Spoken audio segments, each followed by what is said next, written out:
গ্রামের নওজোয়ান হিন্দু মুসলমান মিলিয়া বাউলা গানের মুর্শিদি গাইতাম আমরা, মিলিয়া বাউলা গানের ঘাটু গান গাইতাম।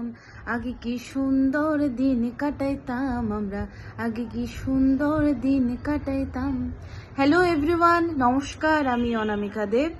আমি আসছি আগামী 14ই অক্টোবর বালুরঘাটের মাদার টেরেজা মূর্তির কাছে মঙ্গলপুরে বালুরঘাট টাউন তৃণমূল কংগ্রেসের আমন্ত্রণে বিজয় সম্মেলনীতে সঙ্গীত পরিবেশন করতে। আন্তরিক ধন্যবাদ জানাই বালুরঘাট টাউন তৃণমূল কংগ্রেসের সভাপতি সুভাষ চাকিকে এবং বালুরঘাট মিউনিসিপ্যালিটির চেয়ারম্যান শ্রী অশোক মিত্রকে এবং বালুরঘাট টাউন তৃণমূল কংগ্রেসের সকল মেম্বার্সদেরকে। আর স্পেশাল থ্যাঙ্কস জানাই আমাদের অনুষ্ঠান আয়োজক কৃষ্ণেন্দু রায় দাদাকে। দেখা হচ্ছে 14ই অক্টোবর। গানে গানে সবার সাথে একটি দারুণ সন্ধে কাটবে। নমস্কার, সবাই ভালো থাকবেন।